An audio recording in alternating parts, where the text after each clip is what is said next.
Hello, welcome to another episode of It Pricked. It's a rose by yours truly, none other than Doris Wanyagi.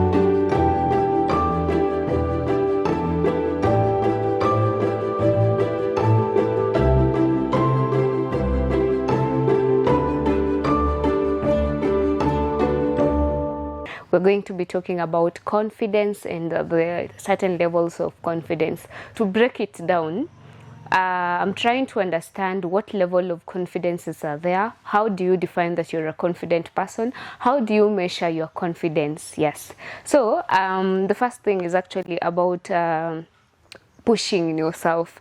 Like, you know, when you're a confident person, you believe in pushing yourself to the most extremes. Like, you'll do anything for you because you know you can, and because you believe you believe in yourself. Some things it's not that you can.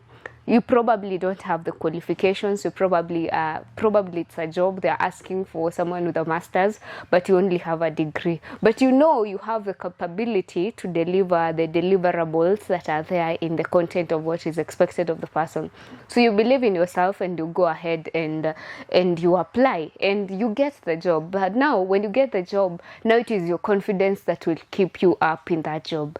The fact that it will now that is the place now we get to answer, like, you as a person, do you believe you can? Do you believe you can do this job, or do you believe you cannot do it? It might be the job of a very senior person and you thought your qualifications were very low, but you acquired it. Now what will keep you up now where you are, and then you'll be measured as a qualified person, is what you do between the space of you getting it and maintaining it. Now the hard work of keeping you up in that space is what is defined as your confidence. Because you see, every day in our lives, it's just a matter of learning. Like, nobody knows what exactly they are supposed to be doing. I know we go through school, we learn. For example, I was taught how to be a journalist, we were taught how to write stories, we were taught how to do radio production. But now going to the field, it's up to us, it's up to me as a person, as Doris, now to learn the scope and the specs of what I'm learning, or of what I'm practicing, to apply and merge with what I learned. What if I did not learn? It's just a matter of going and looking back into doing a proper background check, then learning every day and allowing myself to learn, like letting go of myself to learn. And I think this is a very important virtue every one of us should acquire, so that we know that we are able to believe in ourselves, that you can. You do not get there and you start doubting yourself and you do not deliver because just a matter of doubts. Yeah. So you get to understand yourself as a person, then you can deliver. The other thing is your expectations of yourself. Like, as a person, myself now, speaking for myself right now at this point in life, as a young 22 years old girl, I expect myself to be able to manage my finances, to be able to pay all my bills, to be able to enjoy, to be able to probably do proper skincare. Like, those are the expectations of myself. And because I expect such from myself, I'll have to work hard for me to fulfill the expectations I expect from myself. Yes. So now, when you limit your expectations to a small level, I was listening to someone saying that probably you know you're capable of something more, but you only say, because now I cannot reach that, let me just get into this comfort zone and accept these situations. Yes, I understand that not accepting a situation is also not good, because it means that every day of your life you're living as if you do not own a situation. But then doubting yourself is not any better. Like, belittling yourself is not any better. You just accept, you just identify that, yes, I as a person, I as Doris Omboy, I want to get to Doris Wanyagi, I want to get to a certain position in life, but at this point I am at this particular point, but I know I can do better. What I'll do, I'll use what I have right now to make what I can become better, and I'll live like I'm living the best of my life. I was listening to a certain girl telling us in something I was listening to. Like, for example, you want a Prado, but you only have a Mazda Demio. How do you live like you driving a Prado? You make your Mazda Demio like appear like a Prado, not necessarily pimping it, but you make like the things you can change. For example, you can give your car a beautiful scent. You can change the mats of your car. You can change the car seats, and they look now more better, like to your liking.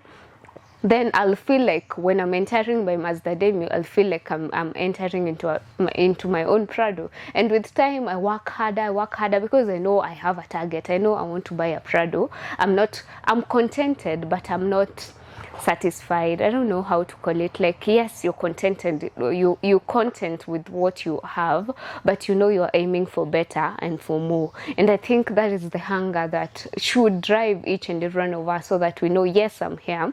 I'm okay being with here. I'm not complaining, but I know I have to be somewhere, and knowing that I have to be somewhere else will drive me to work better, to work smarter towards where I want to be. And yeah, the other thing is actually the beliefs. Like, what do you believe about you? For example, I believe I am a rich woman.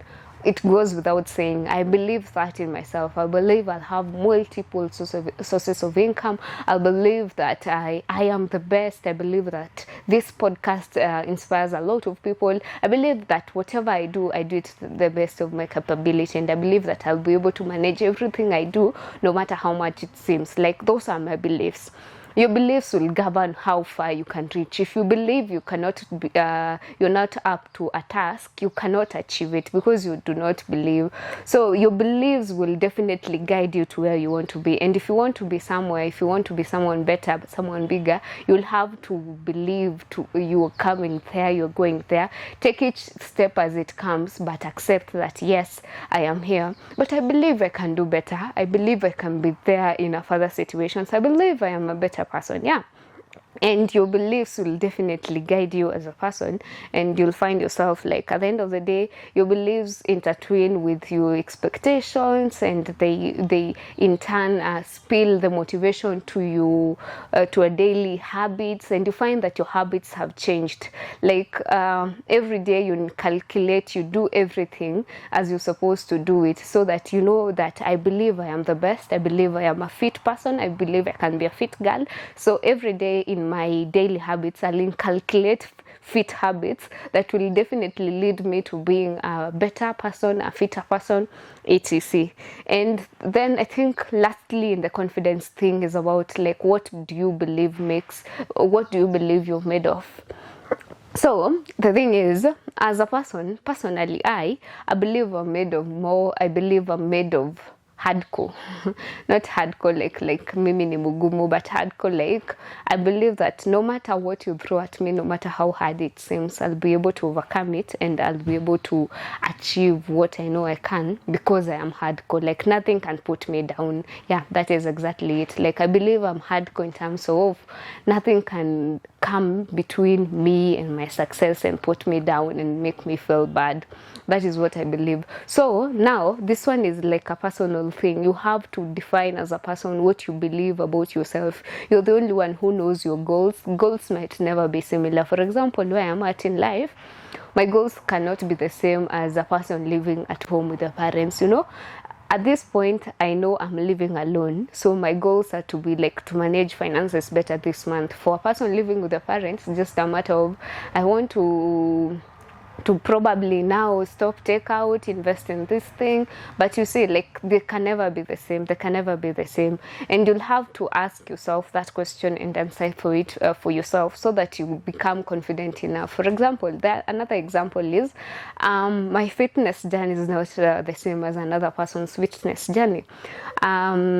Like, I know what works for me. I know what does not work for me. I know that when I feel fit enough, I feel more confident. I feel more bubbly.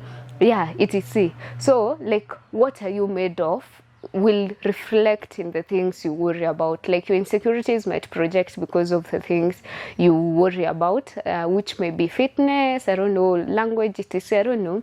But you'll have to define these things for yourself and let them not deter you from getting to where you are. But whatever you can control, you control it. If you can control your habits, your eating habits, you control them and you become a fit person. If you can go to the gym, go to the gym. I mean, what is stopping you?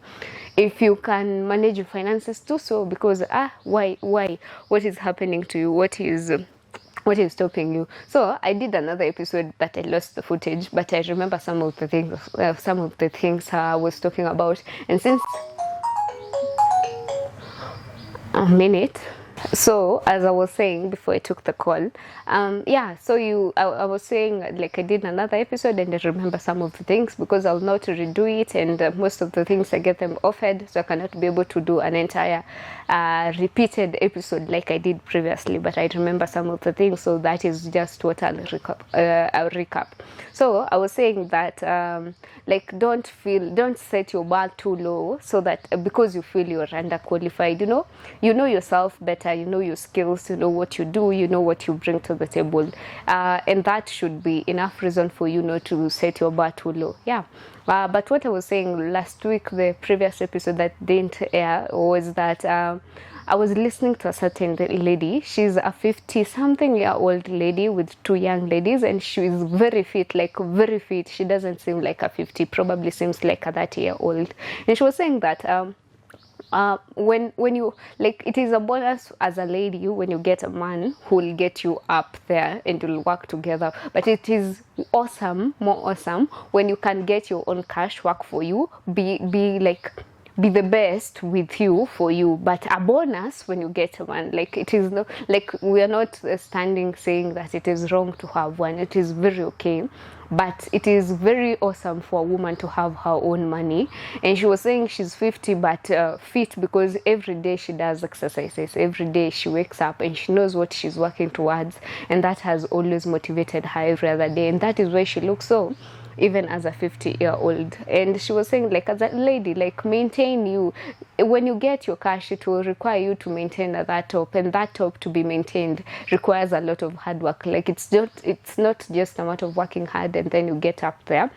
It is also more work maintaining yourself up there, and maintaining yourself up there would mean that you're working every other day harder than you did the last time, because if you're only managing 500,000, now it means you're managing 2 million, and managing 2 million is not the same as managing 500,000. I'll use an analogy given to us by our boss. He was saying, you cannot compare a guy who has one matatu car and another guy who has 100 matatu cars. Each of these cars requires different servicing. Each of these cars requires refilling in the fuel station before they commence for duty on a certain day. And the person with only one car probably only requires 5 minutes for him to look at the car, what is being happened, what is being needed. But the 100 person, the person with 100 cars requires more time, requires definitely 5 by 100, that is 500 minutes to stay up to watch the cars. If these two guys wake up the same time, it means 99 cars of this other guy will be late for work, and thus the return will be lower.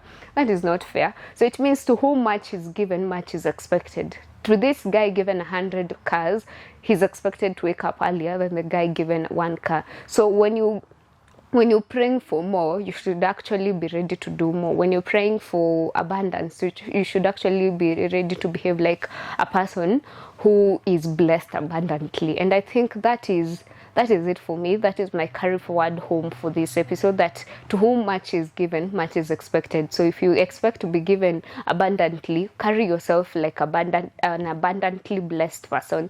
And that is it for this episode. Thank you so much for listening to this episode on all audio platforms. Also, if you're watching this episode, please don't forget to like, subscribe to this channel, and help me grow this podcast by sharing it. Until next time, you've been listening to It Pricked. It's a rose by yours truly, none other than Doris Wanyaga. Adios.